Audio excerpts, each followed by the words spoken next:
नमस्कार, current politics news में आपका स्वागत है। मैं हूं आपके साथ दीप्ति। आइए रुक करते हैं ताजा तरीन खबरों के साथ। सीएम शिवराज ने आज चांदनी का पौधा लगाया और कहा कि विकास का फूल मध्य प्रदेश में खिले, यही प्रार्थना है। कोरोना के बढ़ते संक्रमण को देखकर त्योहार को बिना भीड़भाड़ के मनाए जाने की जरूरत थी। मध्य प्रदेश की जनता ने अनुशासन का परिचय दिया। जनता व प्रशासन साथ मिलकर कोरोना संक्रमण पर रोक लगा सकते हैं। 3 चीजों पर आज विचार विमर्श किया जाएगा। पहला, कि संक्रमण की गति कैसे कम की जा सकती है। दूसरा, अस्पतालों में बिस्तर की व्यवस्था। और तीसरा, आने वाले समय में इसको कैसे खत्म किया जाए। आज दिन भर विचार विमर्श का दौर चलेगा। अगर ज़रूरी हुआ तो कुछ फैसले और किए जाएंगे। भरसकर कोशिश होगी हम लॉकडाउन पर ना जाएं। शनिवार रात से लेकर सोमवार तक ही ठीक है। आज सवेरे हमने कोरोना की स्थिति पर विचार किया और 3 चीज़ें जो हमारे दिमाग में हैं, मैंने अपने अधिकारियों को कही है। अभी दिन भर वर्कआउट करेंगे हम। एक, संक्रमण की गति कैसे कम की जा सकती है, क्योंकि चैन टूटे ये जरूरी है। दूसरे, अस्पतालों में बिस्तर की व्यवस्था, क्योंकि छोटे शहरों में बड़ी संख्या प्रभावितों की आ रही है। अब बैतूल, रतलाम जैसे शहर अगर 100 के आसपास पहुंच जाएं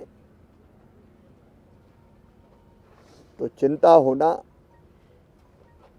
स्वाभाविक है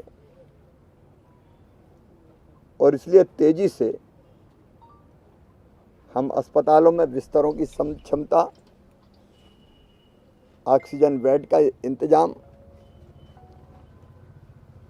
और इलाज की समुचित व्यवस्था हो। शाम को एक बार फिर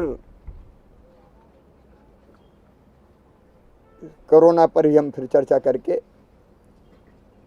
अगर ज़रूरी हुए तो कुछ फैसले और करेंगे। मुझे विश्वास है कि जनता के सहयोग से आने वाले समय में संक्रमण को रोक पाने में हम सफल होंगे। मध्य प्रदेश में पहली बार 10% की दर से पॉजिटिव केस आए हैं। होली में 2323 लोगों में कोरोना की पुष्टि हुई। एक्टिव केस 15,000 के पार पहुंचे। मध्य प्रदेश में सोमवार को सबसे ज्यादा दर से कोरोना के पॉजिटिव केस सामने आए हैं। बीते 24 घंटों में 23,249 लोगों के सैंपल लिए गए। इसमें से 23,023 लोगों में कोरोना की पुष्टि हुई है। पॉजिटिव दर 9.9% रही। इस साल सबसे ज़्यादा है। इसी कारण अब एक्टिव केस की संख्या 15,000 के पार 15,150 हो गई है। मौत का आंकड़ा भी 4,000 के करीब पहुंच गया है। बीते 24 घंटों में 9 कोरोना संक्रमित की मौत के बाद प्रदेश में अब 3,947 हो गई है। अगर यही गति रही तो एक सप्ताह में यह आंकड़ा 4,000 के पार पहुंच जाएगा। छत्तीसगढ़ के नारायणपुर विस्फोट की घटना में रोज नए तथ्य सामने आ रहे हैं। बताया जा रहा है कि आईईडी से जुड़े तार को नक्सलियों ने कार्बन पेपर में लपेट रखा था।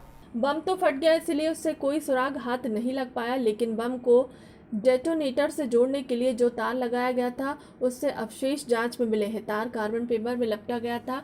ऐसा पहली बार हुआ है कि बम निरोधी दस्ते ने सड़क की जांच की और उसके बाद विस्फोट हो गया। पुलिस महकमा इस वारदात से हैरान है। अगर कार्बन पेपर में लपेटने से मेटल का पता ना चले तो बम की तलाश कर पाना मुश्किल हो जाएगा।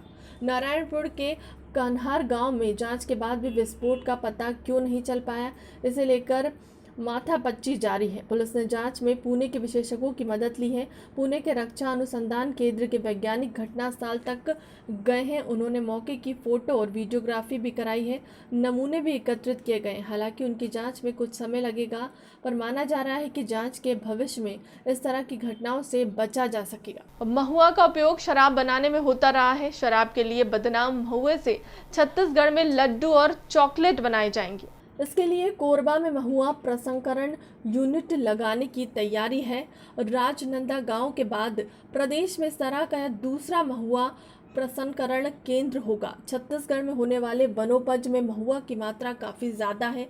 प्रदेश के बस्तर, बिलासपुर व सरगुजा संभाग में महुआ बहुतायत में होता है। तीनों संभाग के आदिवासी क्षेत्रों में महुआ का उपयोग शराब बनने में होता है। इधर राज्य सरकार वनोपज के जरिए वनवासियों और आदिवासियों की आय बढ़ाने की कोशिश में लगी हुई है। फिलहाल के लिए अब तक की खबरों में इतना ही। देश दुनिया की तमाम बड़ी खबरों के लिए बने रहे हमारे चैनल के साथ। नमस्कार।